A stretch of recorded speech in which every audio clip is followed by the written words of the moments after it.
Hi, everyone, and welcome to the Self Love Over Everything podcast, where we explore what it means to become the greatest versions of ourselves through the incredible act of self love.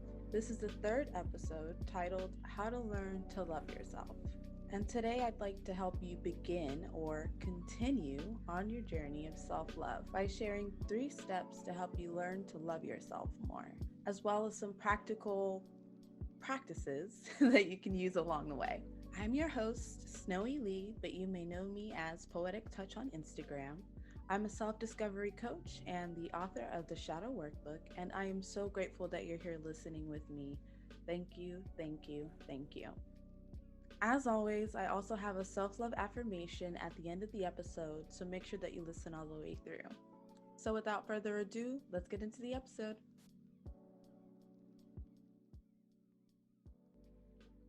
There are many different routes that you can take along the journey of self love.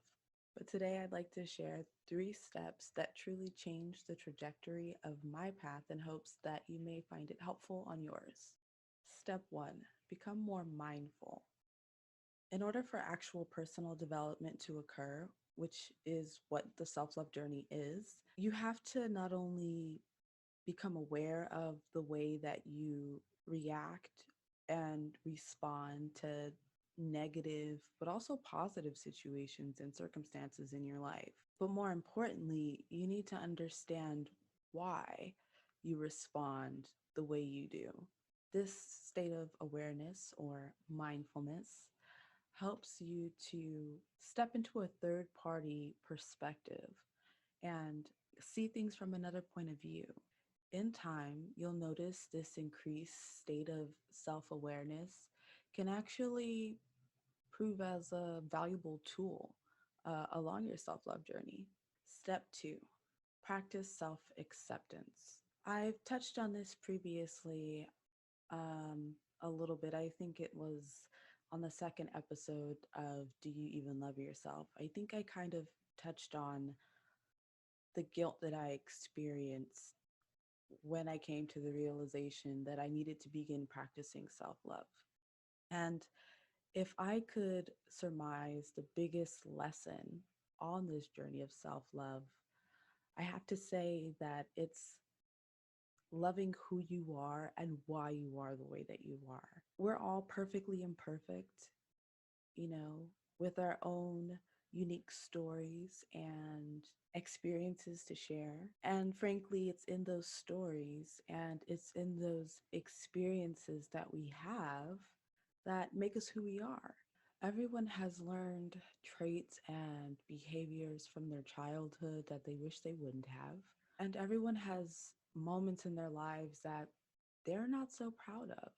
In hindsight, these things are out of our control because they are a part of the past and there's nothing that we can do to alter or change that.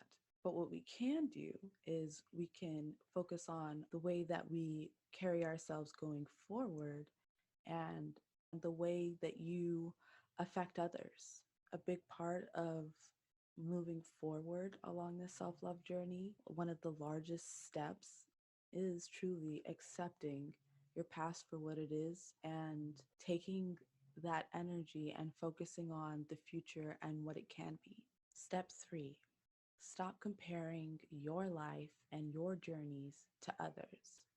It's completely normal and natural to compare yourself to your peers. But just as you have parts of your journey that you don't readily share, so do others. Everyone has a different journey to take, and no two paths are the same. So to compare yourself to the journey of another person is silly.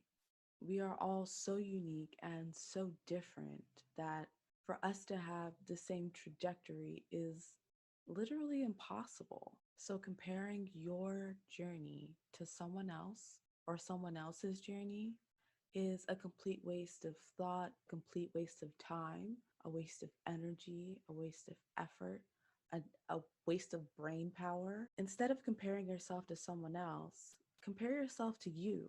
Are you a better person than you were yesterday? Are you a better person than you were last year? Have you done anything for someone without expecting something in return? Are you happy? Like, these are the things that you need to be focusing on. These are the things that you need to be comparing, not yourself to someone else. There are too many women out here filled with amazing potential, and they are too busy wasting that time looking at the next person. You could be focusing on your craft, perfecting your skills, honing in on your life's purpose. You are you, be you. Okay, a little rant. And this leads us to the quote that I'd like to share in today's episode. You carry so much love in your heart. Give some to yourself. So, now that I've shared 3 steps that you can take when learning to love yourself, I'd like to dive a little bit deeper and share some practical tips for each step that you hopefully will find helpful. So, when it comes to becoming more mindful, a practice that I recommend, well, 2 practices that I recommend are yoga and meditation. Both yoga and meditation are scientifically proven to increase mindfulness and self awareness. They're also shown to improve mental health, relieve anxiety, reduce stress, and so much more. I can say that honestly, this is true plus more. All of the benefits that I've received since I began my yoga and meditation practice, it's absolutely insane. I have learned so much about myself through these practices, from the way I respond to difficult poses and its relation to the way I deal with stresses in everyday life. And even from a physiological standpoint, the poses that I have trouble doing and the ones that come to me with ease, they also say a lot about myself and my experiences and where I hold trauma in my body. And the same is true for you. We all hold tension and trauma and negative experiences in our holding patterns. So, practicing yoga is a way of understanding and unblocking those. My yoga mat has been my personal safe haven for years now, and honestly, I don't know what I would do without it. I can say that I believe yoga has saved my life on multiple occasions. So I hope that you're able to find solace on your mat in the same way that I have. When it comes to learning self acceptance, 2 practices that I recommend are therapy and journaling. Seeing a therapist can truly help you to understand your circumstances from a professional third party point of view. This outside perspective can be particularly helpful in understanding why you have the responses that you do, and may provide the adequate support you need while revisiting these moments. Finding the right therapist for you is also important. So make sure you take your time finding someone you feel that communicates in a way that complements you and your personality. Don't allow this to be the reason that you don't seek the help that you need. They are professionals for a reason, with many years and much experience in their field. Side note, also do some research on the type of therapist that you need.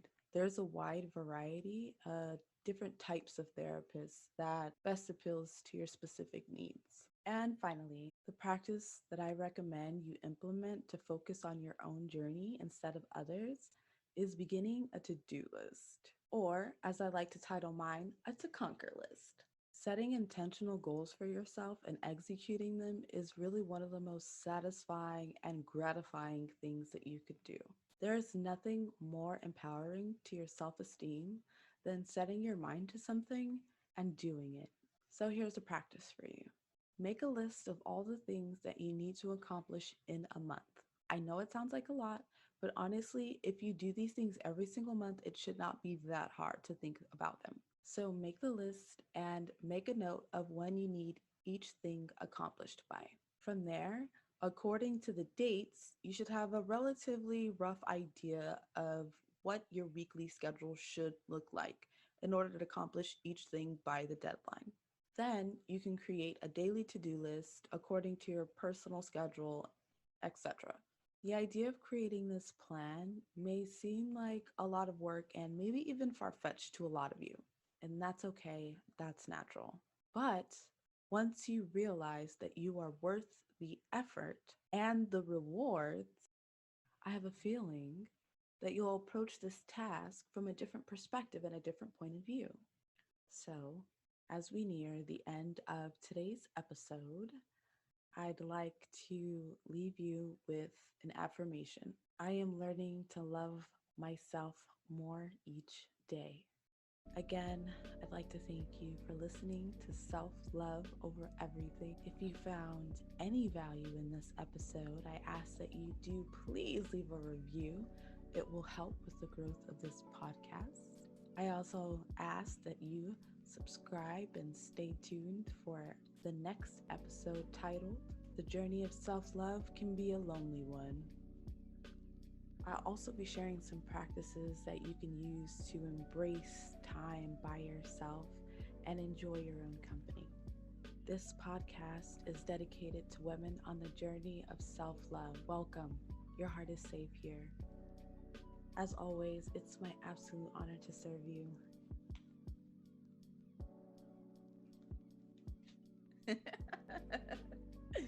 Okay. But today, I'd like to share. We're going to do this. We're going to knock this out. It's going to be fun.